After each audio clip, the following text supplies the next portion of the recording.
Hey, what's up, screen printers? Welcome to another video tutorial brought to you by learnhowtoscreenprint.com. In today's video, we're going to do color separations in Photoshop.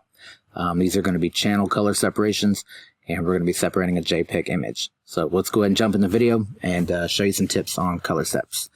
Alright, let's take a look at the layers panel here. Everything has been flattened into one layer. It's the background layer, and it is locked. But we're going to be doing separations using channels, so I'm not even going to pay attention to that. Let's go over to channels, and let's go ahead and pull our first color. We're going to select color range, and then you've got a box that pops up over here, the color range pop-up box. And for the separations, make sure that you have the invert box checked. So let's say, we're selecting this color here. It's selecting everything around it. So select invert, since this is going to be a film positive. Alright. So we're going to select this first gold looking color here. And the fuzziness slider, that is a way to select more or less of a particular color. So as you can see, it's increasing the amount of color that is being selected. And if we were to stick with this and create this as a channel, we're going to have this gold color and then some of this color here. And that is not what you want. So let's back this off a little bit and drag it down. Let's say, we'll keep it at 40, around there. All right. It's at 38. So click OK. Now you have some marching ants that are showing you the color that you're pulling. And so now, inside the channels panel, you want to save the selection as a channel. And it's going to be saved as the alpha channel. While you still have this selected, there should be the foreground color over here. So double click that. And we're going to hit Control-C and copy this color here. And now we're going to go back to the alpha channel that you had just saved. Double click that icon. And right now it's set at the masked area. We want to change this to spot color. We're going to click this foreground, or the color swatch option here. We're going to hit Control-V. And we'll just keep it like this for now. So now you have, we'll just call this gold. And the amount of color, this is solidity. This is just to show you on screen. This isn't necessarily how it would print to the film positives. So let's say, even though it says 50 right now, if I sent this to the film positive, it's not going to print at 50%. These aren't going to be halftones. If you look down here in the bottom panel, the info panel, you'll see the 100%. That is an indicator of how much ink will be put down on the film when you output this to a film positive. So in that black area, it would be 100% according to the info panel down there.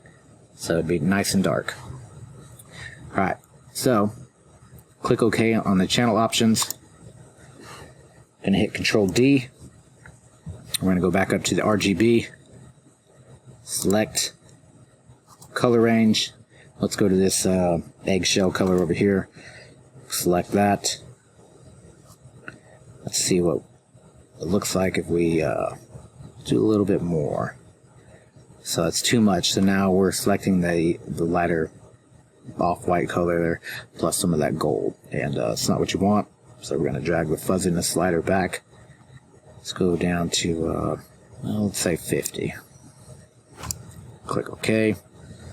And double click this foreground color. Control-A, Control-C to copy that color there. So now we're going to save this color as a new channel. Right now it's alpha channel. We'll double click that. Change it to a spot color, click the foreground color here, or the color swatch, Control-V, and now we're going to click color libraries. I forgot to show you this in the last channel. So when we have this color library, this is a good way to know what color of ink it is that you need to use out on press. So if you got a Pantone book, swatch book, I definitely recommend it. If you don't have one, I definitely recommend it. So go ahead and grab one of those. Anyways, so we have that selected. The Photoshop has told us that the color that we had selected is closest to this Pantone 7499C. And make sure that you are using the solid color, or solid coated Pantone option here. That is the correct book to use if you're printing a plastisol ink. I'm not sure about water-based. That'd be something to check with on the manufacturers. So we're going to select OK. We're going to change this to 10%. And we're going to go back to the gold. We'll change that to 10%. And we're going to change that to a Pantone color as well. So click that, color libraries, and Photoshop has told us that the closest color in the Pantone book to that color that we had for that channel is Pantone 1355C. Alright, I'm going to hit Control D to deselect everything. We're going to go back up to the RGB. Zoom out here, select color range, and the last color that we need to pull is the red here in the rims. So let's put the eyedropper over that. If we increase it, it's a little bit too much. I don't know if you can see it, but right there in the rims, the more that you go, that kind of closes off that. So I don't know if you're able to hold that on press. It's a good way to kind of gauge how much you need to select, not select, etc. So we're going to pull the fuzziness back here. Alright, I'll keep it at 95. Click this here, Control C, click OK. Now we still have the rim color selected. Let's save that as a new channel. It's alpha channel at first. Click spot, click the color swatch, hit Control V to paste in the color that you had copied. Click color libraries, and now Photoshop is telling us that the closest color is the Pantone 179C. 1797C. Alright, click OK. We'll change this to 10%. And Control D. So now we have each one of these saved as a spot color. So now we can output these to a film positive. I'm gonna click this plus button here, and that brought up a new channel. Starts off as the alpha channel. I'm going to change that to a spot. Let's say we're printing this design on a light gray t-shirt, maybe like a sport gray. Click OK. Shirt color.